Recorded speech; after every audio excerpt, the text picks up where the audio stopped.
Hey guys, tonight we begin with something a little darker. A time of rice-rigid rules and really uncomfortable sandals. We're diving into what life was really like during the era of Feudal Japan.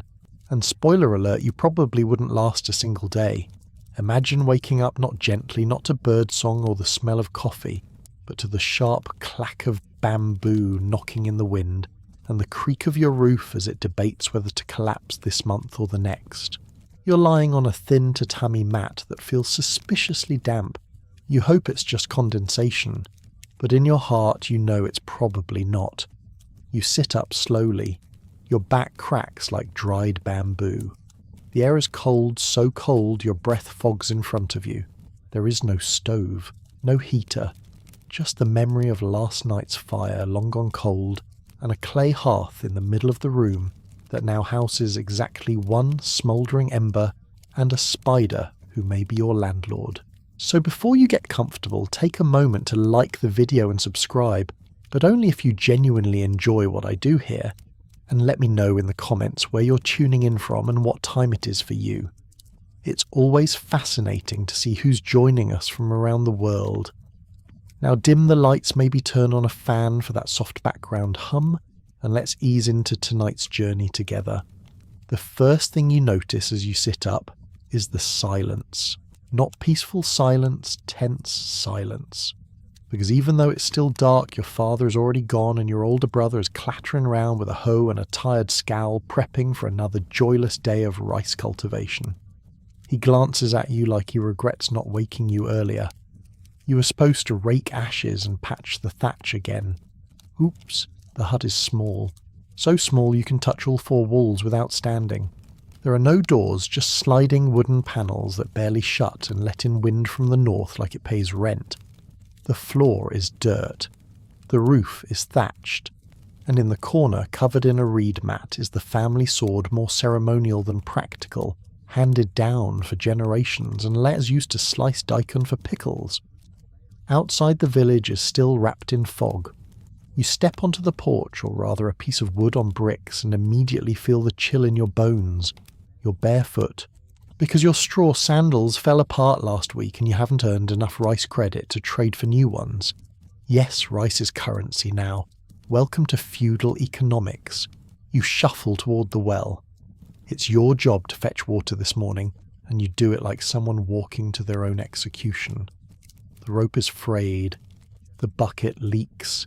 And the well has a sound, a deep echoing thrum like the earth is sighing beneath you. You hoist it up, hand trembling, and splash some icy water onto your face. Your whole body flinches. Congratulations, you're awake now. Back inside, your mother hands you a bowl of cold rice. Just rice. No seasoning, no protein. Just a leftover lump of yesterday's effort sprinkled with something that might be sesame seeds or just burnt ash. You bow in thanks, though your face says otherwise. As you chew and chew and chew, you reflect on your lot in life. You are not a samurai. You are not a merchant. You're not a noblewoman in silk lounging beside a koi pond while composing melancholy poetry. You are a peasant, a hyakusho, and your job is simple: pay your tax. In rice. Always rice. Historians still argue whether the average peasant resented this structure or accepted it as divine order. But it doesn't matter. You don't have time to debate. Because the tax collector's assistant is already lurking by the edge of the path tapping his abacus, like it owes him money. You scrape your rice bowl clean, not because it was delicious, but because any leftover is an insult to your ancestors. You wipe your mouth, fold your cloth napkin into a perfect triangle, and prepare to step back outside where the day's real discomfort begins. There's a list carved into wood by the entrance, a rotation of village tasks. Your name is next to irrigation trench, again, which means mud up to your knees, mosquitoes up to your face, and the stern gaze of the local samurai patrol walking the paths to ensure good order. Oh yes, samurai. You don't dream of being one. You dream of not being seen by one. Because if you make eye contact, speak too loudly, or walk too slowly, you might be considered disrespectful. And in this society, disrespectful can get you a sharp, wordless lesson in obedience. The village children are already gathering near the road. One is poking a frog with a stick. Another is arguing about whether the rice tax will increase this month. There are 8. Their hobbies include farming and fear. You glance at the horizon. The sun hasn't quite risen yet, but the smoke from the next village's hearths is already rising. You sigh. Deeply. This is your life. A life of silent mornings, cold rice, thatch leaks, and the ever-present knowledge that one wrong move, a delayed bow, a broken promise, a missed field inspection could end it. And that's before the typhoons, the bandits, and the fact that you still haven't found that chicken. You don't have time for a proper bath this morning. Not that there's such a thing as a proper bath in your world. In feudal Japan, bathing is part ritual, part punishment, and part gamble with hypothermia. There is no soap, no warm towels, no scented candles, just you, a wooden bucket, and the overwhelming sensation that your ancestors are watching and judging your hygiene. You shuffle barefoot toward the stream at the edge of the rice fields. It's barely dawn, and the mist still clings to the water like it's afraid to leave. The surface ripples with the movements of invisible fish, and one very visible frog that seems annoyed by your arrival. You nod to it in solidarity. You kneel by the water's edge shivering. The ground is cold and damp. Your knees sink slightly into the mud. You splash a handful of freezing water onto your face and instantly regret being alive. The cold bites into your skin with all the tenderness of a disapproving monk. This is it. Your morning routine. No soaps. Soap exists, but only the rich can afford the good stuff. Peasants like you might make a homemade version from plant ash or rice bran, but even that is considered a luxury. So instead you scrub your limbs with sand and smooth river stones, rubbing vigorously until either the dirt gives up or your skin does.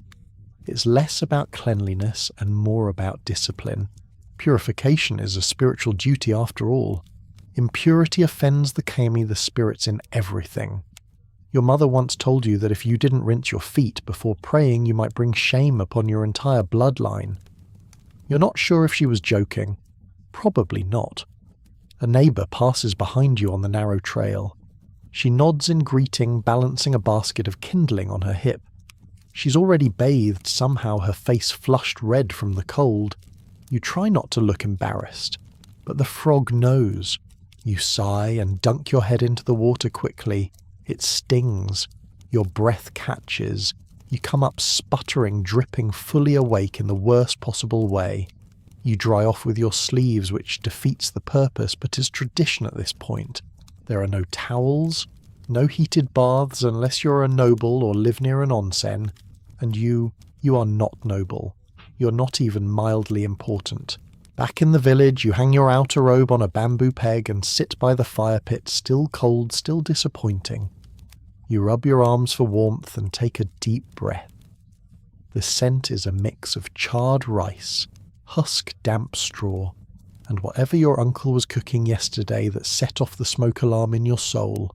Let's talk about the furo, the wooden bath barrel, if you're lucky your family has one. But heating enough water to fill it takes hours and fuel is scarce. So when it does happen, it's a once-a-week event shared by everyone. The water is heated, the tub filled, and family members take turns in a strict order. Father, then older brothers, then you, then the women, then the smallest child, then maybe the dog. The water grows progressively murkier with each turn, but nobody dares dump it early. You remember once getting in 6th. You emerged with a bit of pickled radish floating near your shoulder and a piece of straw in your ear. It was still the best bath of your life. In feudal Japan, bathing isn't just physical, it's spiritual cleansing. Before entering shrines, you rinse your hands and mouth at purification fountains. The act is symbolic, washing away spiritual grime so you don't track your sins into sacred spaces. Historians still argue whether most peasants fully understood the religious layers of cleanliness or simply followed tradition to avoid social disgrace. Either way, you wash, or you get talked about. and gossip travels faster than a runaway cart. There's also seasonal bathing, summer easy. Strip to your loincloth and jump in the river. Winter. Good luck. You break through the ice with a stick and try not to cry as you sponge yourself with a rag and a prayer. Sometimes people burn incense and fan smoke over themselves as a dry bath. You tried it once. The result was a smoky hut and several sneezes, still better than frostbite, and body odour. It's tolerated to a point, but if you reek too much, people start offering you ginger tea with oddly pointed looks. You've learned to interpret these gestures as subtle life advice. You glance down at your hands cracked from the cold, still damp. You rub them together, hoping friction counts as self-care. You have 10 fingers for now. You'd like to keep it that way. You remember old Goro, who lost 2 toes to frostbite during a snow pilgrimage and spent the next year yelling at everyone about wet socks. Now he just nods slowly at storm clouds like they owe him money. You check your reflection in the water again. Pale, gaunt, a little like a pickled plum that's been left in the sun too long. But you're clean, technically. As you walk back toward the village, the sky begins to lighten. Roosters crow from multiple directions, none of them in tune. You wrap your robe tighter and stomp your feet to coax the feeling back into them. Your sister passes by with a pail of water balanced on a yoke across her shoulders. She looks fresher than you somehow. Her braid is tight, her cheeks pink from the cold. You resist the urge to trade lives. Mostly. You re-enter the hut and crouch near the fire again. You breathe on your hands, watching the steam rise like it's escaping your body. You feel slightly cleaner, slightly more human, and you realise this is the closest thing to comfort you're getting today. Your skin is still tingling from the cold water as you crouch by the hearth, but there's no time to bask in the fleeting illusion of cleanliness. Someone places a small lacquered bowl in front of you with the kind of solemnity usually reserved for funerals. Breakfast. You stare at it. It stares back. The contents, a small mound of rice-white cold, slightly congealed, and 2 slices of takuan pickled daikon radish, bright yellow and aggressive in both scent and texture. You bow slightly, out of respect. Not necessarily for the food, but for the effort it took to get it. Because in feudal Japan, rice isn't just a staple, it's survival, and power, and taxation. Rice is everything. You raise your chopsticks and begin to eat, slowly, silently, always with 2 hands. If you drop a grain, you pick it up immediately. Every grain is sacred, not metaphorically actually sacred. The gods of the harvest are always watching. And you've already angered enough spirits just by being moderately clumsy. The rice is plain. No soy sauce, no miso soup, no tea, not today. Those are reserved for better days, festival days, or days when your family hasn't paid half its crop in taxes. And this year the harvest was not great. A late frost, a suspicious plague of insects, and your uncle's brief experiment with planting yams sideways have all contributed to this morning's beige despair. You chew, and chew, and chew. Rice isn't exactly exciting, but it's filling. Kind of. You try not to remember the time you had miso soup and barley rice at the same meal. That was during the Lantern Festival 2 years ago. You dream about that soup. It visits you sometimes in the mist of early morning like a ghost that smells faintly of fermented soybean paste. Today, though, cold rice, yellow radish, a single sesame seed possibly by accident. Your grandmother sits nearby hunched over her own bowl. She's missing 3 teeth, but still eats faster than you. Her chopsticks move like wind over water. She once told you she survived an entire winter on pickled plums and boiled grass. You believe her. You've seen her bite through dried squid like it owed her money. Your younger sibling sneezes and is immediately hushed. Mealtimes are quiet. Talking is for afterward outside or not at all. You sit cross-legged on the tatami eyes, down posture straight. Slouching during meals is disrespectful and you don't want to invite any more bad luck into your already rice-deficient life. The hearth flickers weakly in the centre of the room. A pot of water simmers on it, but it's not for tea, it's for later to soften the leftover rice into okayu, a sort of rice porridge that tastes exactly like its ingredients, yesterday's regrets and water. Outside, a bell rings softly.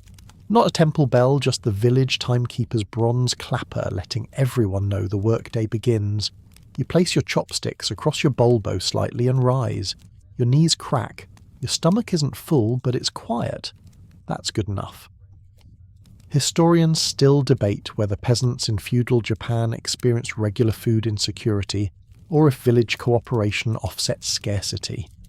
One thing's clear, you're not eating for pleasure. You're eating to not pass out while tilling soil with a stick someone insists is a hoe. You step outside. The air is damp. The mist has lifted slightly, revealing the low-sloping roofs of your village and the narrow path leading to the rice paddies. You spot 2 other villagers carrying woven baskets on their backs already heading out. You wish you had something more in your stomach. A grilled fish, a warm egg, even a handful of millet. But you don't. You've got rice, radish, and resolve. That's breakfast. You remember hearing that the samurai eat genmai brown rice and sometimes get sake in the morning? Imagine that. Alcohol before sunrise. You'd probably start writing poetry or challenging a tree to a duel. Instead, you pull your short outer robe tighter and start walking. The earth squelches underfoot. A bird caws above you. You're not sure if it's a crow or just a very disappointed pigeon. Halfway down the path, you spot the merchant's boy eating a rice ball with dried seaweed. You try not to stare. You fail. He notices.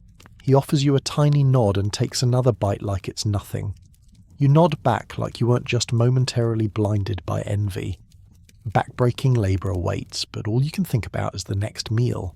What will it be? More rice? Maybe with some pickled greens if the gods are feeling whimsical, but no meat. Not unless an animal dies of natural causes near your home, and even then there's paperwork.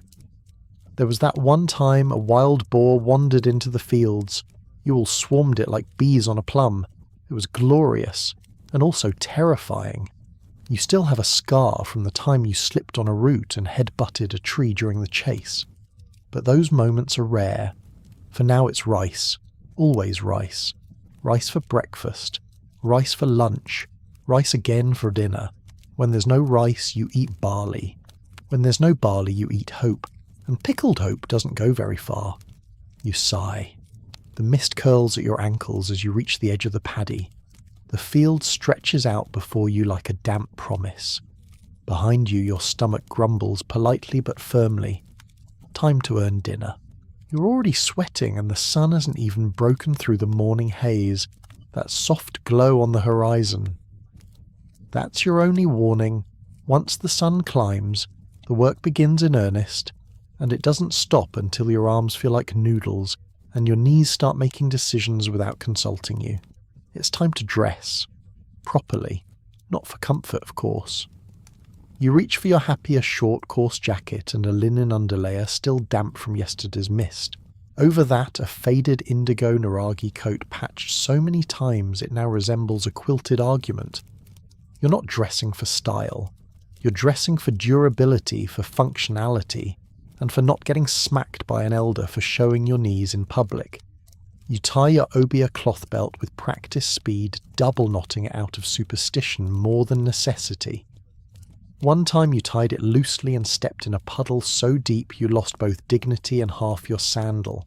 Which brings us to footwear.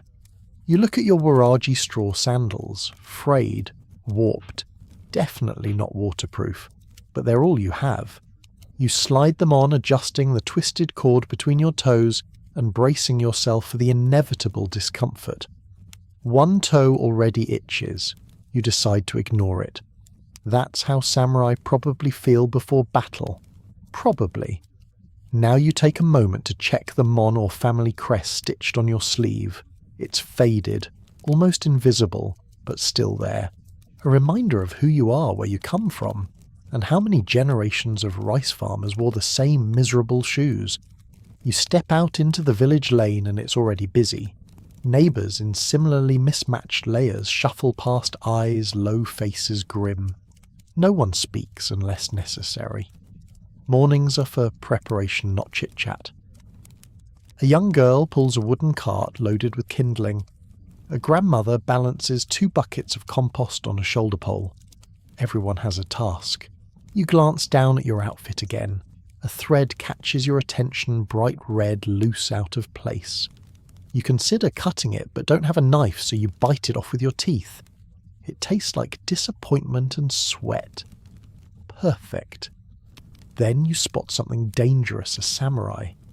He walks slowly down the lane, his posture straight, his katana gleaming in the weak light armour faintly clinking beneath his outer robes. He is calm, unblinking. The very image of lethal boredom. You bow. Not a little nod. A full, deep, knees bent, head lowered, please don't notice me bow. You hold it until your back whispers something rude in old Japanese. The samurai glances your way. Just for a second. You feel your soul inch toward the edge of your body like it's considering escape. Then he moves on. You exhale. Quietly. In feudal Japan, clothing is class. The materials, the layering, the pattern of your weave, it all tells a story. And your story, you're at the bottom. Hemp, linen, maybe some recycled cotton if you're lucky. Nothing silk. Nothing dyed too brightly unless it's festival season, and someone very kind lent you something for the day.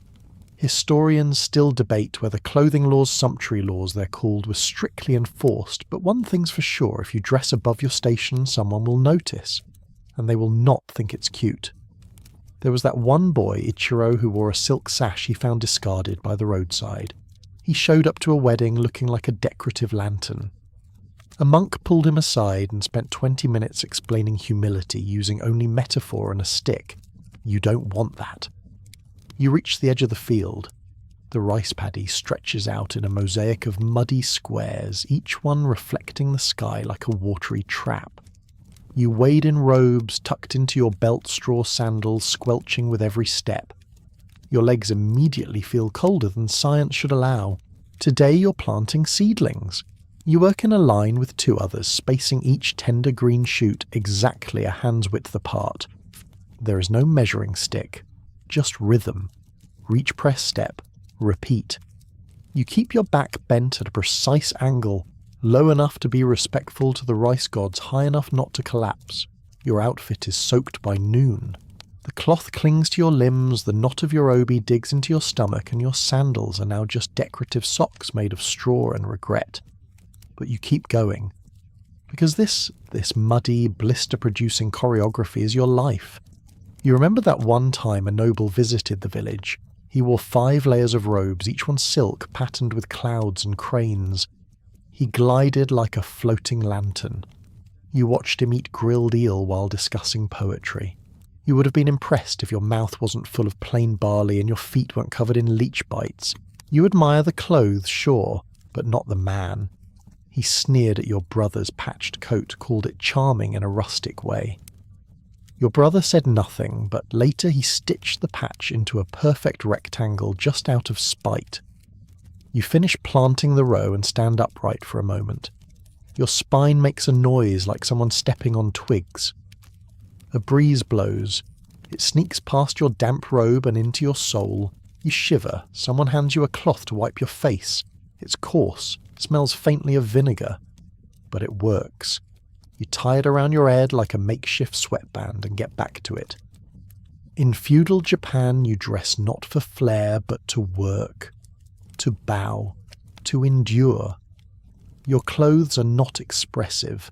They're functional, quiet, weathered, like you. And tomorrow you'll wear them again. Because the only thing worse than uncomfortable clothes is no clothes at all. You've barely had a moment to breathe since the sun rose and your knees already feel like they've lived 3 lifetimes. The rice seedlings are in your back is soaked, your shoulders ache, and now it's time for more. Because in feudal Japan there's no such thing as clocking out. The land doesn't care, the lord doesn't care, and the village headman absolutely doesn't care. You squelch out of the paddy straw sandals, leaving behind watery ghosts in the mud. You wring out your naragi only for it to sag back into a soggy mess 5 seconds later. You consider sitting for a moment maybe on that stump over there. Then you remember the leech incident. No thank you.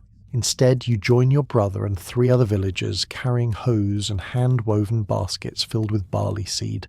The next field needs clearing, and when that's done you'll haul water. And when that's done, you'll probably be asked to fix a fence chase off a fox or hold a ladder while someone pretends to repair the village's one surviving lantern. You walk in silence, the only sounds are distant crow calls and the low rustle of wind in the bamboo. Occasionally you pass a small stone shrine tucked under a tree decorated with wilted flowers and a bit of rice. You bow as you pass. It's for the kami, the local spirits. Always bow, never forget. Then you spot them samurai. 3 of them slowly pacing the main path between fields, armour-polished swords on their hips, expressions unreadable. They're not here to help. They're here to watch. Their job isn't farming, their job is making sure you farm, that the village produces its quota, that you don't slack, that the rice makes it to the storehouse and doesn't accidentally find its way into your family's dinner pot. You bow again, deeper this time, so does everyone else. No one speaks.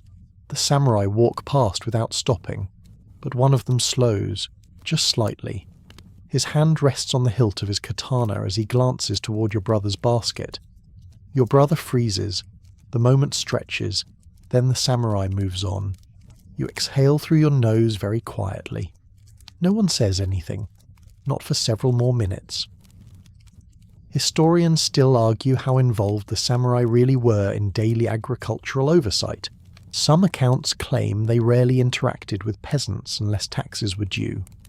Others suggest they were ever present, a looming reminder of the shogunate's invisible hand. What you know is simple. They show up, you work harder. You reach the field. This one's dry rough and hasn't been turned yet this season. You grab a hoe old wooden, its iron edge chipped like your cousin's last tooth, and get to it. The sun climbs. The heat settles on your shoulders like a punishment. Flies buzz near your ears. Your hands blister by the hour. You could use gloves, but you don't have gloves. You use sleeves and calluses and blind determination. There's no shade.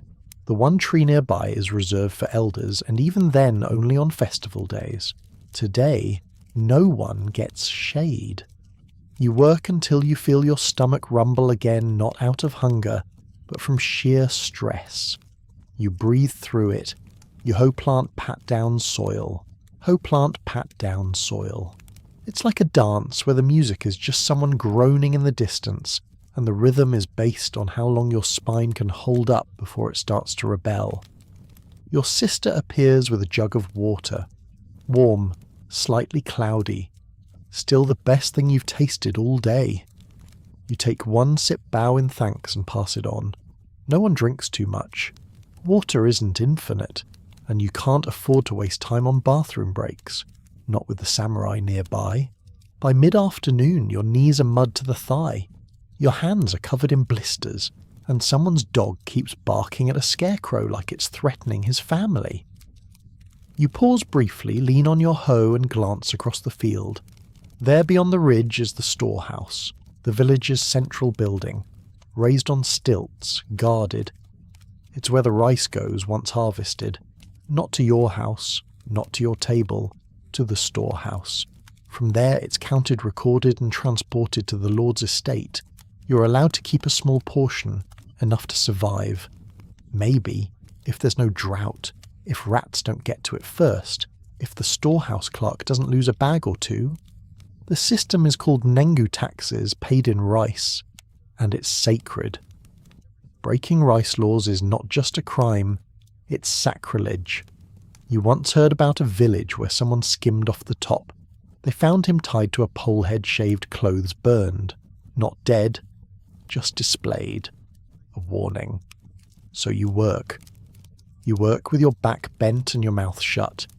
You work while the samurai watch and the fields whisper. You work because your family eats whatever survives this system. You work because you're afraid not to. Occasionally your mind drifts. You wonder what it would be like to be a merchant, wearing slippers indoors, selling tea leaves and gossip, or a monk chanting under cherry blossom, sipping from a lacquer bowl, occasionally whacking a student with a fan.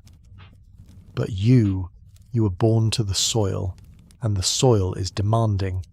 By the time the sun finally starts to dip, your robe is stiff with dried sweat. Your sandals have disintegrated into straw ribbons. Your hands raw. Your posture questionable. But you planted enough. You dug enough. You bowed enough. And for today, that's enough. You start the walk home, shoulders sore, stomach empty, and the knowledge that tomorrow will look exactly the same. The road back to your hut isn't long, but your body makes it feel like a pilgrimage. Every step squishes or crunches depending on where your sandal lands or what's left of your sandal. Your knees creak, your elbows ache in places you didn't even know had muscles, and your lower back is now writing angry haiku about betrayal. But the walk home is where you're reminded that feudal Japan isn't just about work. It's also about hierarchy, a rigid, unspoken but always enforced chain of command that stretches from the shogun down to your calloused toes. You see it everywhere. A merchant steps off the path as a retainer passes. A child bows to an elder with textbook precision. Even the dogs seem to rank each other based on fur sheen and tail posture. You approach the village gate, more of an arch made of 2 weathered wooden poles, but you stop before entering, because standing just inside is Matsuda, the village headman. He's not a samurai, but close enough to make people nervous. He's got that look eyebrows like angry comma's hands tucked behind his back posture, straight enough to slice tofu. You bow, low, long. He nods. You breathe again. Here's the thing. Manners aren't optional. They're lifelines. Bow too quickly. Disrespect. Bow too slowly. Mockery. Too shallow arrogance. Too deep trying too hard. Even greetings are a test. Say konnichiwa to the wrong person and you're being impertinent. Forget to lower your gaze while passing a monk, you'll be scrubbing temple floors before sunset. You head to the communal well to rinse the worst of the field mud from your arms. A woman steps aside for an elder who steps aside for a visiting priest who steps aside for a very confused chicken. Everyone understands their place, even the poultry. You fill a wooden ladle and pour water over your hands, careful not to splash anyone. The etiquette for even this simple act is coded in generations of unwritten rules. Historians still debate how strictly these social norms were enforced among lower classes, but from where you're standing ankle-deep in mud and tension, it feels pretty ironclad. You pass a group of children rehearsing bows, literal practice bows, over and over like they're preparing for an exam. They bow to a tree, then to each other, then to the ground, then to the tree again just in case. You arrive at your home and pull aside the woven curtain. No doors, remember, just layers of fabric, each one slightly more threadbare than the last. Inside, your mother is kneeling by the hearth, stirring something that smells like pickled hope and yesterday's barley. She nods at you. You bow back because of course you do. Your father is seated silently near the wall, eyes closed, possibly meditating, possibly asleep. Either way, you bow to him too, just to be safe. You find your spot, no chairs, just a designated square of tatami, and sit, carefully, with good posture. One leg folded beneath you, the other tucked neatly. Slouching is for criminals and cats. Your little sister offers you a cup of tea. It's lukewarm and mostly leaves. You accept it like it's royal tribute. Thank you, you whisper. Very gracious. She beams. The performance is complete. Then comes the apology ritual. Your older brother returns late, covered in straw, slight limp. He bows to your parents, to you, then lowers himself to the mat and touches his head to the floor. Forgive my tardiness, he says. Your father nods. No words, just a nod. That's forgiveness. This is normal. Every misstep, however small, is met with apology. Sometimes sincere, sometimes ceremonial, but always performed, always witnessed. One time a man in the village sneezed during a prayer. He spent the rest of the week offering rice cakes to every elder within a 2-mile radius, and woe unto the person who tries to speak casually with someone above them. Language itself changes. You switch from simple verbs to ornate forms that require breath control and a small degree in linguistics. You once greeted a visiting merchant with the wrong honorific. Your aunt still brings it up during harvest festivals. The hierarchy doesn't stop at social class, it's everywhere. Age, gender, role. Even seating order during meals is governed by invisible laws older than the shrine tree at the edge of the village. You remember the time the order was mixed up during a wedding feast. An uncle sat before a cousin. Scandalous. 2 entire families didn't speak for 6 weeks. Reconciliation required a lot of bowing. And mochi. You lie back briefly just to stretch your spine. You close your eyes and are immediately scolded by your grandmother, who reminds you that lying down before dinner invites ghosts. You apologise, sit back up, bow. She nods. Ghosts, by the way, also respect the hierarchy. Angry ancestors don't haunt samurai, they haunt you. Because you forgot to light incense last New Year's. You glance at the clay jar in the corner. It contains pickled plums and generational disappointment. Next to it, the family altar, small wooden, adorned with rice offerings and faded prayer tags. You bow to that too, naturally. Outside, the samurai patrol passes again. You hear the clink of armour, the creak of leather. No words, just presence. Authority without speech. Power that doesn't need to raise its voice. You instinctively sit straighter. Adjust your collar, bow slightly even though they can't see you. Because in feudal Japan, you don't just live in the hierarchy, you breathe it, you eat beside it. You sleep under its gaze. You learn its rhythms the way a fish learns the current, not by choice but by necessity. And if you forget your place, even for a moment, there's always someone there to remind you. You'd think after the bone-aching, labour-frostbitten feet and the spiritual anxiety of bowing incorrectly, that the one thing you might get is a little peace at home. But no, because in feudal Japan you don't have personal space. You don't even have personal corners. What you do have is a small single-room house shared with your parents, siblings, probably a grandparent or 2, and if fate has a sense of humour, 1 or more animals that technically belong to the village but seem to live here now. As night begins to fall, the family hut grows dim, lit only by a single oil lamp hanging from a crossbeam. The walls are made of paper-thin shoji wooden frames with translucent paper, designed more for airflow than privacy. You can hear everything. Every sigh, every snore, every whisper about the pickled radish being slightly off this season. You roll out your futon, which sounds fancy but is actually a thin cotton pad stuffed with straw, laid directly on the tatami mat. You know it's going to bunch up in the middle of the night and your hip will find the one sharp bit of straw with a personal vendetta. You lay it out anyway, next to your brother, and your cousin, and your aunt who's staying over for the 3rd week in a row because her roof just hasn't been the same since the typhoon. Your sleeping arrangement is like a puzzle that never quite fits. There's always someone's foot near your face, someone else stealing the blanket, and one person who talks in their sleep, usually about turnips or regret. You try to stretch your legs only to immediately knock into your sister's ankle. She grunts. You whisper an apology. She doesn't respond, probably because she's plotting her blanket revenge. And the smell, it's layered. A complex profile of wood smoke, miso, wet earth, and just a hint of fermented sock. Not bad, just present, always. You lie back, hands folded neatly on your chest because sleeping spread eagle is considered rude. There's no snuggling, no shifting. If you move too much, someone complains, or elbows you, and if you are hoping for quiet reflection, nope. Your grandfather is already telling the same story he tells every night about how he once saw a fox spirit by the well and gave it his sandals as an offering. This somehow explains why he refuses to wear proper footwear to this day. You pretend to listen. You nod at the right moments. You've memorized every word. So has everyone else. Then comes the chicken.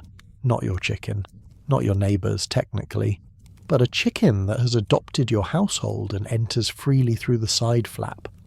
It walks in, flutters up onto the windowsill, stares at everyone like it's disappointed in the layout, then leaves. Every night, you've stopped questioning it. The chicken is also above you in the household hierarchy. If it pecks you, that's your fault. Historians still debate how common cohabitation with animals was in rural Japanese homes, but oral accounts and temple records suggest chickens, goats, and even oxen occasionally shared space, especially in winter. Warmth is warmth, and sometimes it clucks. There's no chimney, so smoke from the fire pit rises and lingers just below the ceiling. Your eyes sting a little, but you're used to it. You tell yourself it's cleansing. Maybe it'll drive the fleas away. You wrap your robe tightly around you, using it as a makeshift blanket. The family shares 2 real quilts, both patched 100 times, both slightly too short. If you tuck your shoulders in, your feet stick out. If you cover your legs, your neck is exposed to the spirit of winter draft, who lives in the northeast corner and enjoys whispering cold into your bones. Someone coughs, someone else coughs louder. A child cries, then stops. A lull, then snoring. Not gentle snoring, the kind that sounds like a small dragon choking on a rice cracker. You roll to your side, carefully, silently, and just when you think you might fall asleep, you hear a whisper. I think there's a rat again. Everyone groans. Your uncle lights a lantern and stands grumbling. The rat isn't dangerous, it's just bold. It lives behind the storage jar and occasionally helps itself to leftover rice. You've named it.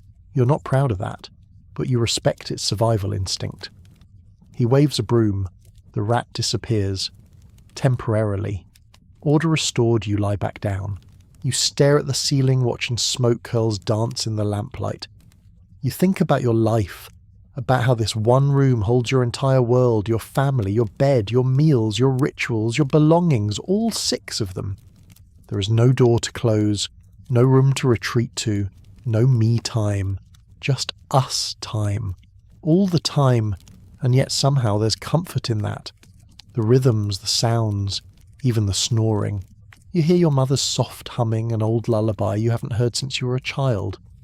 Your baby brother coos in his sleep. The wind rattles the side panel. The chicken leaves again. You close your eyes.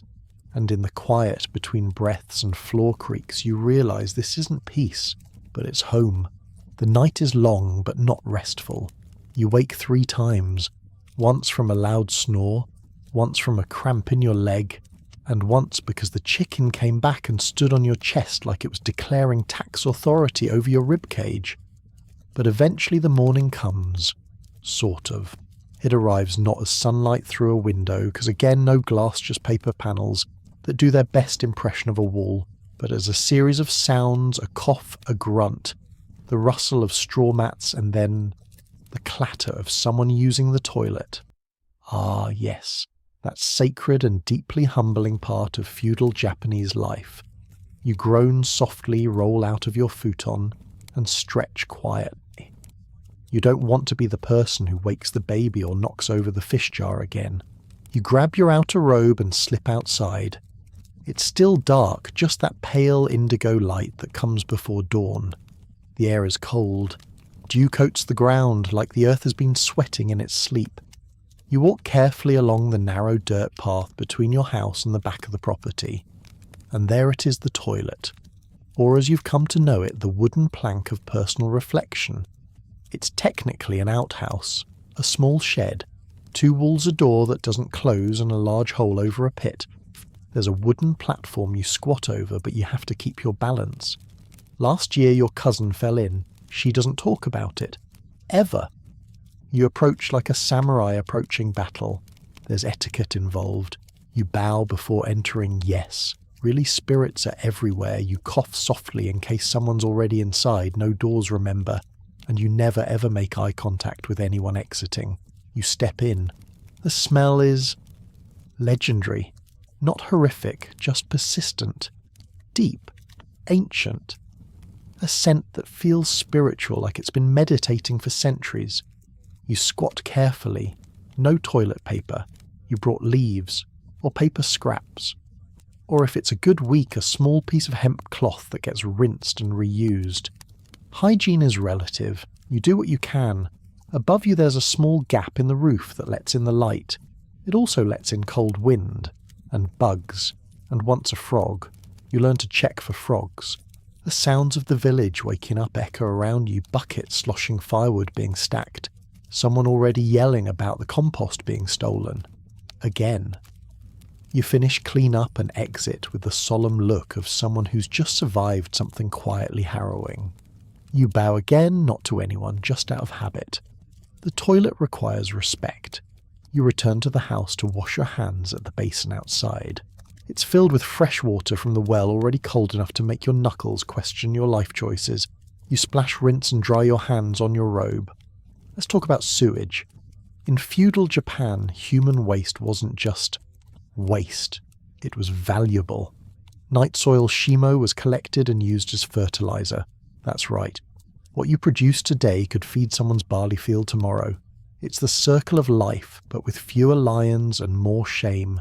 Historians still argue how widely and systematically night soil was collected in rural villages versus cities.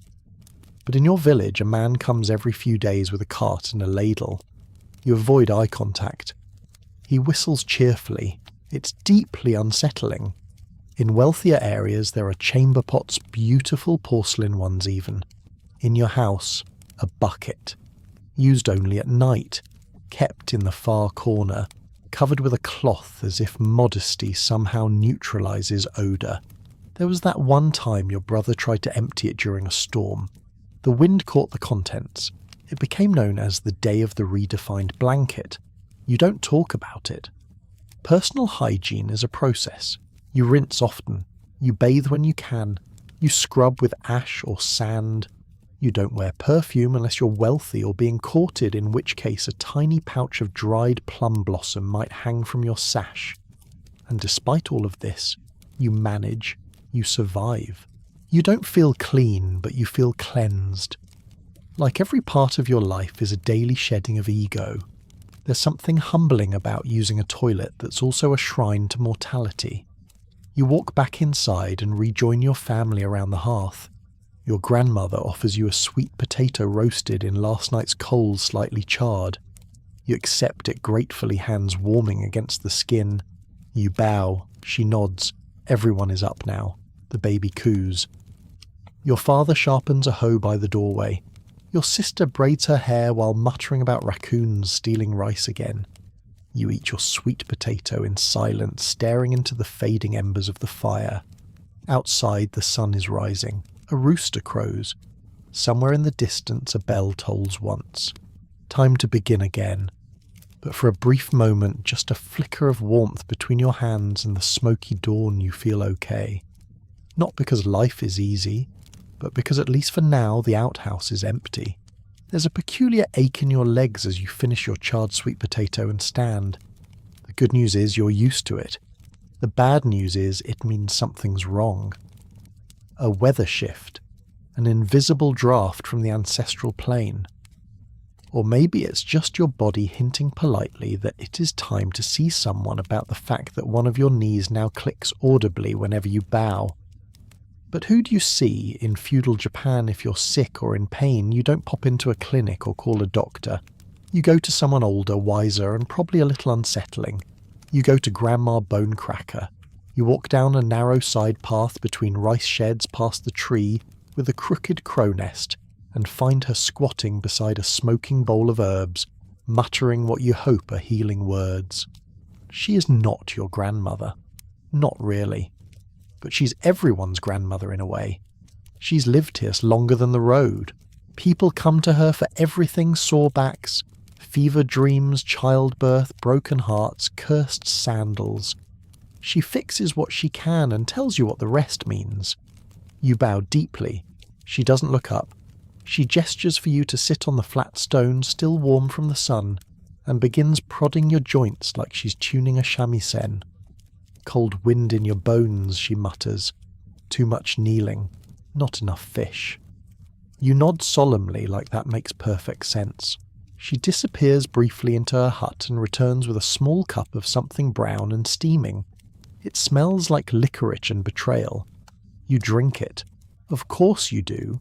Medicine in this world is a blend of tradition, spirituality, and whatever can be steeped in hot water. There's Campo, a system of herbal medicine imported from China and adapted over centuries, and there's folk wisdom passed down through generations, steam sweat soup and spells. The tea might contain ginseng ginger licorice root or some herb she won't name. She might also burn incense and wave it around your head. She might chant. She might slap your back with a bamboo whisk. Healing is half treatment, half performance. Historians still argue how much influence formal Chinese medicine had in rural Japan compared to local traditions. But if you ask Grandma Bonecracker, they stole everything from her scrolls anyway. She sets leeches on your arm, not because you're bleeding, but because your energy is stagnant. The leeches don't argue, neither do you. You remember the time your cousin had a fever, and they boiled persimmon skins, wrapped his legs in seaweed, and stuck a small jade pebble under his tongue. He got better, probably by coincidence, but no one questions it. Sometimes the treatments are simple: warm rice, porridge, barley tea rest.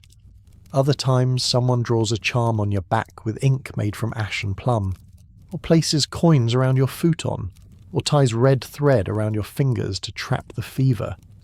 Your brother once had a toothache so bad they hung a string of dried squid over the doorway and told him not to speak for 3 days. It worked, mostly because he was too annoyed to say anything. You finish your mystery tea, your limbs feel slightly warmer. Your knee still clicks, but now it clicks with purpose. Grandma Bonecracker nods. A good sign. She hands you a wrapped bundle of herbs to boil later, a sprig of something for luck, and a warning not to argue with crows for at least a week. You bow. Twice. Walking back, you feel better, not cured, but comforted. You pass the village shrine, a simple wooden structure roof heavy with moss. You pause to rinse your hands at the stone basin, then clap twice and bow, just in case. The kami are always watching, and they appreciate gratitude, especially when it's mixed with herbal steam and humility.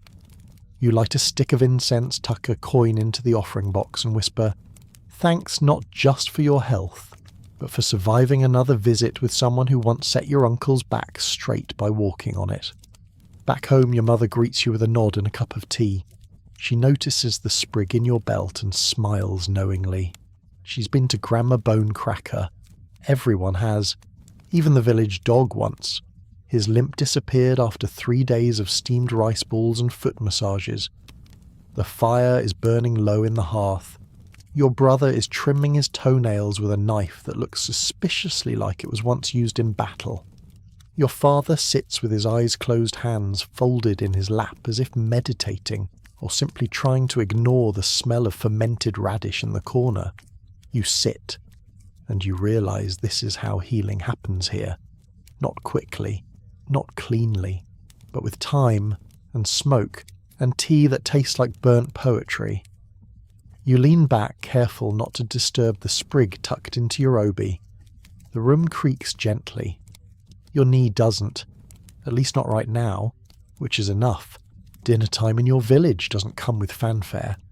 No clanging bells, no long table laden with roast animals or twinkling lanterns. It arrives quietly with the rhythm of ladles scraping pots and the soft clack of chopsticks being set beside bowls. A calm sort of urgency. You've earned it. Tonight's feast rice. Shocking, you know.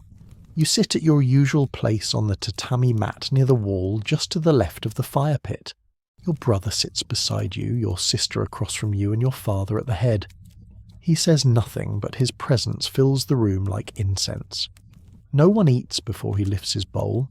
It's not a rule exactly, but it's a law all the same. Your mother serves everyone from the main pot a blackened clay vessel that sits atop glowing coals. Steam curls into the air like a little ghost rising out of the day's final effort. She scoops the rice carefully, deliberately. First for your father, then the eldest, then you. The rice is warm, sticky soft in the centre, but slightly crisp near the edges where it touched the pot too long. That part's the best. The okoge. Crunchy, smoky, worth fighting over. But you don't fight. Instead, you bow, slightly raise your bowl with both hands and say it aloud with everyone else, itadakimasu. I humbly receive. There's something sacred about the moment. Not just because it's tradition, but because in a world where your sweat literally determines whether you eat, this moment feels like a miracle. You survived the day, you made it home, and there's rice in your bowl. There's no meat. Of course not. Not tonight. Maybe not this month. Maybe not this season. Meat is rare, reserved for festivals, special occasions, or extremely unfortunate chickens. Historians still argue how often peasants in feudal Japan ate meat. Officially, Buddhism discouraged it. Unofficially, so did poverty. Instead, your dinner comes with pickled vegetables, bright pink radish, perhaps a bit of miso if it hasn't run out. Your mother added a handful of chopped greens to the rice boil, just enough to resemble something hopeful. You eat slowly, respectfully. You never stab your food with your chopsticks. You never pass food from one pair of chopsticks to another, and you never ever leave a single grain behind in your bowl, not just because it's wasteful, but because rice is sacred. You glance over at your sister. She eats with intense concentration, as if each bite contains a secret. Your brother is more mechanical, chewing like it's his second job. He probably hasn't thought about taste since last year's mochi. Conversation during meals is minimal, a comment about the weather, a passing joke about a neighbour's runaway goat, but mostly silence, not uncomfortable, just expected. You remember once asking why no one talks much at dinner? Your grandmother smacked you lightly with a ladle and said, "Because the rice is listening." You've never questioned it since. Outside crickets begin their nightly chorus.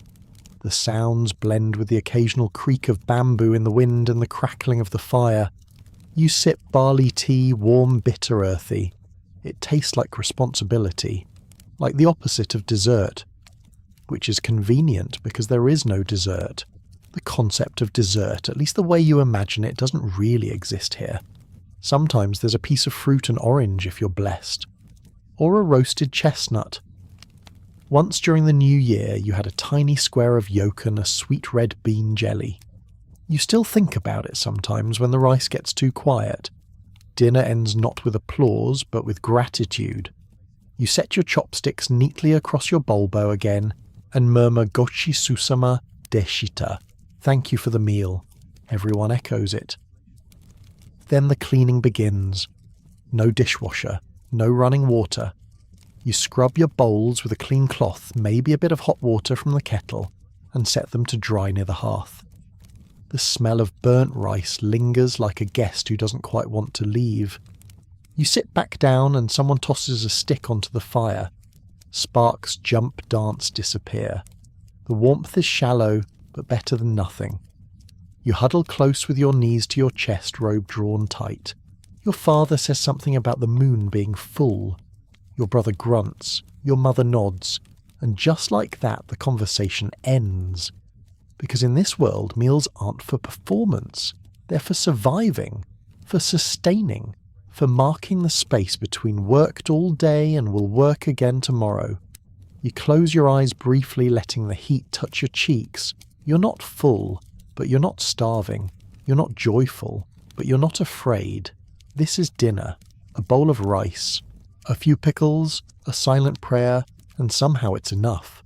As the fire fades and the bowls are stacked in their careful, familiar places, a silence settles over the house. Not the restful kind, not yet. Because if you're a woman in feudal Japan, your day isn't done when the rice pot empties. In some ways, it's just beginning. You watch as your mother rises her knees, stiff fingers stained from years of cooking, planting, mending and praying. She starts folding the worn bedding, smoothing it over in preparation for sleep. Not hers, yours, because she'll be up longer. Tidying, planning, repairing, making sure everyone else gets to rest before she even thinks about it.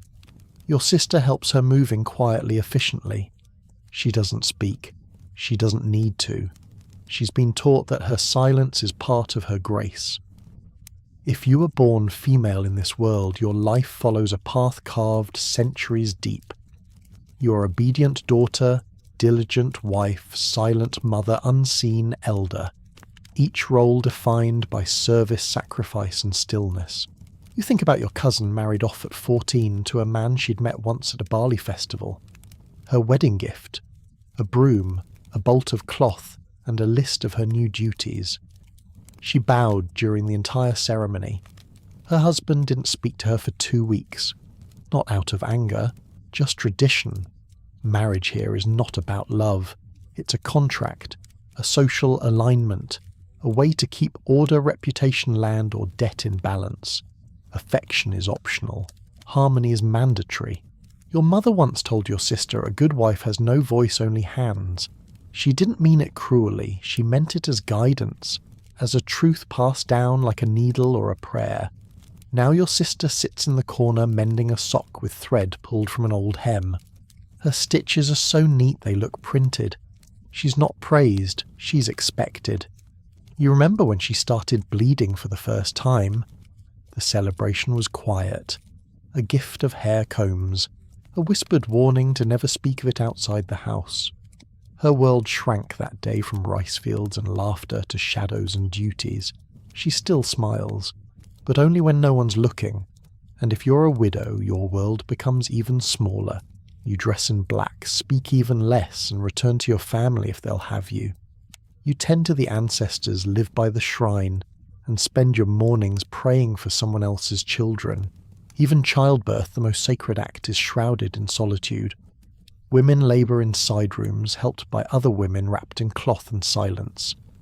There are no doctors, no midwives with formal training, just hands, herbs, and hope, and often a small shrine nearby to keep the spirits calm. You once heard of a woman who died giving birth to twins. The village priest said she must have sinned in a previous life. The men nodded, the women didn't speak. Historians still debate how strictly these gender roles were enforced across regions and social classes. But where you live, there's little question. A woman's world is narrow, walled by duty expectation, and the quiet weight of being forgotten. Even daily movement is choreographed.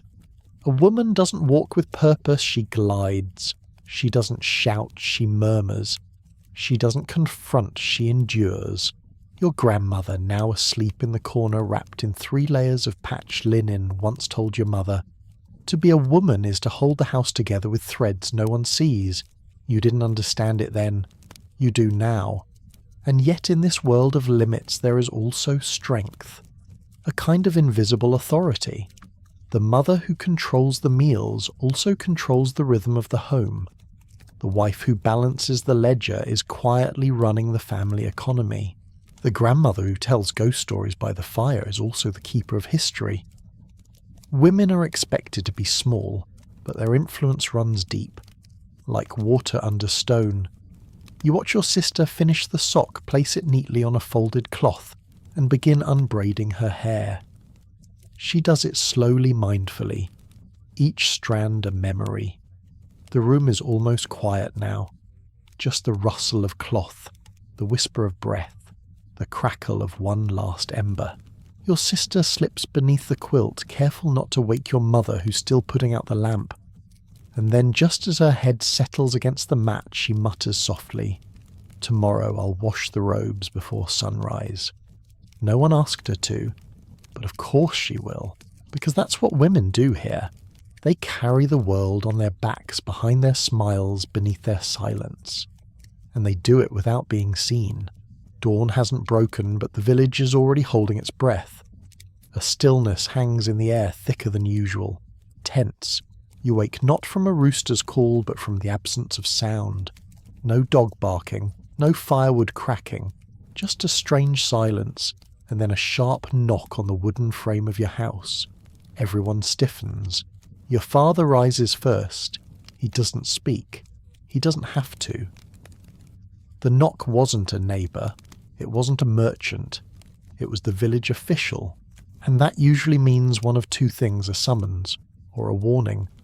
He steps outside. You sit upright on your bedding, heart racing but body still. You glance at your siblings. No one moves. Then your father returns. He closes the curtain behind him with slow, deliberate hands. "There was a theft," he says, "from the granary." Everyone exhales at once, not in relief, but in dread. Because in feudal Japan, punishment isn't private. It's public, it's precise, and it's immediate. You're all summoned to the square. The village gathers in tight, uneven rows, faces somber, eyes low. Children cling to their mothers. The elders mutter prayers. A pair of monks from the local temple stand off to the side, fanning incense into the air, like it might ward off what's about to happen. In the centre stands a boy, maybe 16. You know him. Everyone does. He helped dig the new well last spring. He sings loudly when harvesting barley. Today, he's silent. He bows deeply, forehead nearly touching the ground. A samurai steps forward. Not the one from the patrol. This one's armour is newer. His expression doesn't flicker. He says one word. The boy's head is shaved on one side, a mark of public shame. His sleeves are ripped off. He's given a placard to wear around his neck that says "Thief" in bold brushstrokes. He is ordered to sit at the road's entrance for 3 days, bowing to every traveller repeating his offence. You think that's it. It's not. He's also beaten. Not severely. Just enough. Enough for the lesson to sink into the dirt beneath his knees. Enough for no one to forget. And then he bows again. And you all bow too. Because that's the system. That's justice. You return home in silence. There is no gossip, no complaints, only whispered reminders about honour, about rice, about the importance of boundaries and what happens when you cross them. Your father sharpens tools that don't need sharpening. Your mother recites a prayer 3 times before boiling the morning rice. Your sister stares at the floor like it's telling her secrets. You sit stunned remembering what that boy said last harvest. I wish we had more salt. That was it. Just a wish. Punishment here is not about pain, it's about spectacle. It's about order, about balance. One stone out of place and the whole structure risks collapse. And if the crime is bigger, there's exile, branding, forced labour, for the truly unforgivable death. And not just any death. Death by public decree. A sword in a courtyard. A quiet execution in the woods, the body left beneath a prayer post as warning. You've never seen one, but you've heard the stories. There was a woman once accused of witchcraft.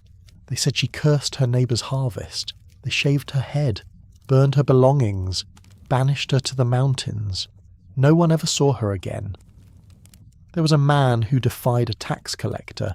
He was strung up on a gate, not killed, just left, for a day, in the rain, as if to say, this is what defiance earns you.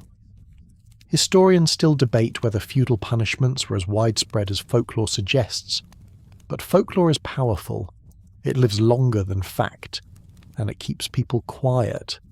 The tools of discipline are varied bamboo rods, wooden stocks, humiliating signs, shaved heads, forced silence. Punishment is customized to the crime, like tailoring but meaner. And the worst part, you're expected to thank the officials after. For restoring order, for upholding law, for maintaining the delicate harmony that keeps everyone fed, clothed, and just afraid enough to obey. Later that evening you pass by the boy again. He's still kneeling, still bowing. His head hangs lower now, his voice is hoarse. But he keeps saying it. I stole from the granary. I am sorry. A merchant walks past, doesn't look at him, just tosses a small coin onto the mat. The boy doesn't move, doesn't touch it. You wonder if you would have done the same. You wonder if you ever have. Then you bow, not to him, to the system, to the silence, to the fear that now lives just behind your ribs like a quiet tenant who pays in nausea. And you walk home a little slower, a little straighter, and a lot more obedient. Night again. Another long, quiet one. You sit near the hearth, your knees pulled in hands, cupped around a bowl of weak tea. The steam curls upward like a ghost trying to escape, and no one says much. Not after the punishment. But even now, especially now, your family lights a stick of incense and bows toward the corner. The household shrine sits tucked into a wooden alcove no bigger than a bread box. It's simple. A few aged scrolls, tiny carved wooden figurines, a dish of salt, a sprig of pine, and a bowl of freshly cooked rice you're not allowed to touch. Because in feudal Japan, religion isn't something you do on weekends. It's woven into every breath. Your grandmother chants softly. You don't know all the words, but the rhythm is familiar. The cadence is calming. She claps twice, bows, and whispers something you can't hear. The shrine is for your ancestors, and the kami the spirits, and maybe the wandering ghost of that tax official who died on the road last summer and still hasn't moved on. The line between religion and superstition here is so blurry you stop trying to find it. You bow, just in case. Then you head outside to take out a bundle of ash from the hearth and pass 3 shrines in as many steps. One sits beneath a pine tree surrounded by stones. It's dedicated to Inari, the kami of rice and foxes. Offerings of sake and fried tofu rest on a small stone altar. You make a small bow, avoid eye contact with the statue, and walk on. Next, you pass a Jizo statue protector of travellers and children. Someone knitted it a tiny red hat. A piece of candy sits at its feet. A toddler waddles past you and bows clumsily. His mother hurries behind him, nodding politely. Then the temple bell rings in the distance. Once, twice. You stop to listen. Religion here is everywhere and nowhere. It's not a church with benches or a priest with a microphone. It's your grandmother's breath. Your mother's careful rice placement. The way your father bows when he enters the home, even when no one's watching. There are Buddhist monks who walk through the village chanting sutras, collecting alms in bowls so polished they reflect your conscience. You gave them rice once. They nodded without speaking, their sandals brushing the path like silk against stone. There are Shinto rituals that require tying paper prayers to trees, purifying hands at shrine basins, or carrying enormous wooden floats through the streets, during festivals, chanting and sweating under layers of robes and spiritual pressure. And then there are local beliefs half remembered, half feared. The tree you don't point at, the rock you never step on, the part of the field no one farms because a spirit once got angry and spoiled the barley. Historians still argue where one belief system ends and the other begins. Buddhism and Shinto blend like ink in water, each seeping into the other, until only the villagers can tell them apart, if even they can. You remember last year's Obon festival, when everyone lit lanterns for the dead. You helped carry them to the river, set them afloat, and watched as little orange lights drifted down the dark water like flickering memories. That night, someone swore they saw a face in the smoke. No one questioned it. Even the monks here aren't gentlemen with warm smiles. The one from the mountain temple carries a wooden stick and smacks people lightly when they doze off during prayers. You've been hit 3 times. Once for yawning, once for fidgeting, once probably for thinking too loud, but you still bow when you see him. Because the fear of the unseen is stronger than anything the samurai carry. You've heard stories of cursed objects, of houses haunted by wives who died during childbirth, of fields that yield nothing after a farmer insults the kami with an offhand comment about mouldy rice. You once saw your aunt burn a note tied to an old sandal. She said it would keep the sickness from spreading to the rest of the family. You didn't question it. You burned a sock later that week, just in case. There's a comfort in these rituals, a rhythm, a strange logic that doesn't ask you to understand, just to participate. And you do. Because when the wind howls through the trees at night and the paper walls rustle, and you're sure you heard someone whisper your name even though no one's there, it's nice to know there's a prayer for that. Back inside, your grandmother finishes her chant. She blows out the incense and taps the floor twice with her knuckles. Then she looks at you. "Did you thank the Jizzo?" she asks. You nod. Out loud she asks. You pause. Then you nod again. She narrows her eyes but lets it go. The fire crackles softly. A beetle skitters across the floor. Someone begins to hum a lullaby. You hear the distant sound of the temple bell again. A final ring, long and low, like the earth exhaling. You close your eyes, and as the smoke drifts toward the ceiling, you whisper to no one in particular, "Thank you, just in case." You dream briefly of silence, of sleeping on a cushion that doesn't smell like smoke, of a world where you wake up to birdsong and breakfast without chores. But when your eyes open again, the fire has gone out. The room is still dark and the roosters haven't even started yelling yet. Something feels off. You sit up quietly. The air is heavier than usual, thick with fog or feeling you're not sure. You glance around. Everyone is still sleeping. Even the chicken is motionless, perched on the windowsill like it too is waiting for something.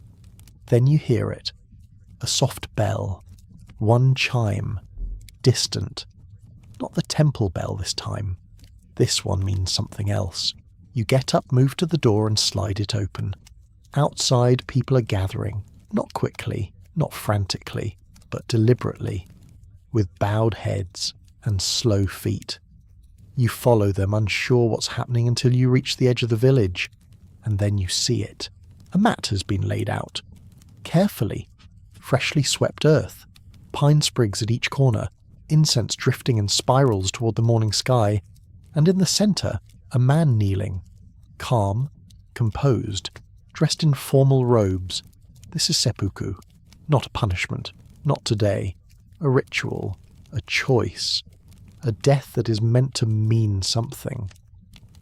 The man is not from your village. He's from the manor beyond the hills. A retainer. A man who served a local lord and somehow failed disgraced. Or so the whispers say. And now, in accordance with Bushido, the way of the warrior, he has come to end his life by his own hand. You've heard of this, read about it, but you've never seen it. And what surprises you most isn't the sword, or the assistant standing behind him with eyes full of duty. It's the poem. He writes it with care on a strip of paper. 4 lines, a reflection, a farewell.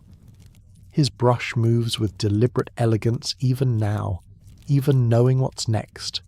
That's the tradition, a death poem. A final thought offered to the universe. Something about the moon, or the dew, or the cherry blossoms falling in the wrong season. You don't read the words. You couldn't even if you wanted to. You're too far, and honestly you're not sure you want to. The act that follows is swift, precise. Painful in theory, but oddly beautiful in execution. You watch not out of morbid fascination, but because not watching would be an insult. The assistant bows, the man bows, and when it's over everyone bows again, slowly, deeply, together. No one cries, no one gasps. Because in this world, death is not always tragedy. Sometimes it's decorum, an ending with structure, a statement. Historians still debate how widespread the practice of seppuku truly was, whether it was limited to elite warriors or more symbolic in the later periods. But here in your village it's real, it's respected, and it leaves behind a silence that hangs in the air like incense. You return home in a haze. You don't speak. Your family doesn't ask questions. They know. They've felt this before. Later, while gathering firewood, you find yourself composing your own lines in your head. Something about frost on leaves. About hands that never stop aching. About dreams of distant plum trees. Not because you plan to write a death poem anytime soon, but because maybe everyone here carries one quietly in their chest, just in case. You remember your grandfather's funeral, how his ashes were buried beneath a cherry tree, how the priest chanted while your uncle recited a poem so short it felt like a sigh. You remember your grandmother saying a good death is like a good bow, low clean and done with grace. You didn't understand it then. You do now. That night around the fire, your father tells a story not about death, but about a bird who refused to migrate, who stayed through the snow and learned to sing with a frozen beak. Everyone listens. No one speaks over him. When he finishes, your sister nods. That's enough. You look at the fire, at the smoke, at the mat where you sleep, and you wonder how many people have died in this village, quietly, with honour, with no one to write it down. But someone always remembers. A phrase, a name, a tune hummed while hanging herbs, a sandal left by the door. You lie down that night and whisper your own poem, not to be heard, just to be held. The moon is out, and if you listen closely you can almost hear the brush on paper. The next morning arrives, soft, slow and misty. It slips in like it's trying not to wake anyone, but of course you're already awake, because in feudal Japan, the only alarm clock is responsibility. And even when your body screams for one more hour, your mind remembers the chores, the watchful eyes, the structure you live beneath. You sit up, bones groaning like an old cartwheel, and wrap your robe tighter around you. The fire's out again. You add that to your mental list: stoke the coals, haul water, sweep ash, check for rats, find your other sandal. But something feels different today. Not easier, not quieter, just clearer. Like you've accepted that comfort isn't coming, not in the ways you used to imagine, and that maybe, just maybe, survival is a kind of grace. Outside, the fog lifts slowly over the fields. You step out barefoot as always, feeling the familiar cold of dew-drenched earth. Chickens cluck. A child laughs nearby. A cart creaks past. The world is already moving and you're part of it. Your first task is carrying compost to the barley rows. It stinks. It splashes. Your arms ache, but you do it anyway. Because this is what life is here. Not glory, not leisure, just showing up, day after day. You glance toward the shrine on the hill, its roof barely visible through the morning haze.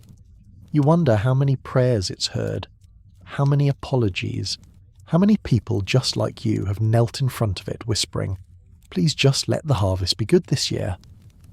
Later you pass a group of children drawing in the dirt with sticks. They're sketching a samurai lopsided armour, big sword, dramatic pose.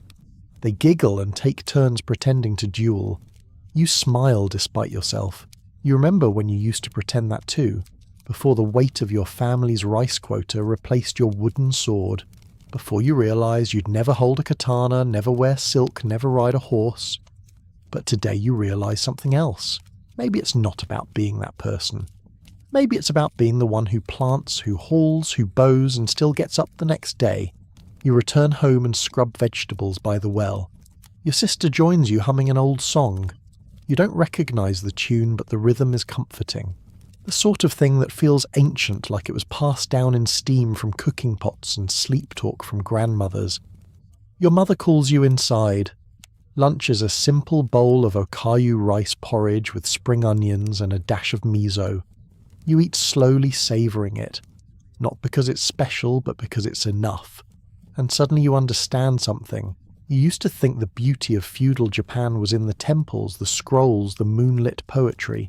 But no, it's here, in the wooden ladle passed from hand to hand, in the silent exchange of a steaming bowl, in the way a mother smooths a child's hair without words, in the shared breath after a long day of enduring. The beauty is in endurance, and the people who manage it. Historians still debate whether the average villager saw life as a burden or a blessing, whether they found joy in moments or simply waited for the next one to pass. But looking round, you're certain they found meaning, maybe not in ceremony, maybe not in achievement, but in continuing. That night the air is warm. A rare wind carries the scent of plum blossoms. You step outside, look up and see the moon, full and golden, framed by the edge of your neighbour's roof and a line of laundry. You close your eyes. You breathe. For once the silence isn't heavy. It's resting. Back inside, your sister is writing something. On old paper. with careful brush strokes. You peek over her shoulder. It's a poem, not about death, but about the smell of summer rain and the way miso tastes when you're too tired to talk. She notices you watching. She smiles. You smile back. You lie down. You adjust the futon. You listen to the soft, even sounds of your family breathing beside you. One by one the lanterns go out. The night folds around you like worn cloth. And this time before you drift off, you whisper something not out of fear, not out of habit, but out of thanks. For the fire, for the rice, for the story, for the stillness. Because somehow against all odds you made it through the day, and now with the fires low and the house wrapped in shadows, your body finally lets go. The aches drift into the mat beneath you. The blisters stop whispering. The day releases its grip. The village is asleep. No footsteps, no voices. Just the creak of old beams settling the soft rustle of paper walls as the breeze slips in and out, careful not to disturb the peace. You lie there, eyes closed, listening to everything and nothing. The scent of warm rice still lingers in the air. The faint trace of pine smoke clings to your robe. You feel the softness of the futon beneath your spine worn familiar. It holds you without asking for anything. Outside, the trees sway gently like they're breathing with you. You've worked. You've bowed. You've endured. You've knelt before spirits whispered apologies to shadows walked in the footsteps of ancestors who never ask for comfort, only quiet persistence. And somehow you did it. You made it through a day in a world that demands everything and offers only enough. Enough warmth, enough food, enough stillness to remember who you are. And now as your breath slows, you feel that stillness wrap around you. A hush, a calm, a place without pain or fear or noise. The fire in the hearth flickers one last time, then fades. The air softens. Your heartbeat slows. The wind outside settles, and all that's left is the quiet. You're safe now. You're warm. You're still. The rice has been harvested. The water carried, the boughs made, the stories told. There's nothing more to do, nothing more to carry, just this breath, and the next, and sleep.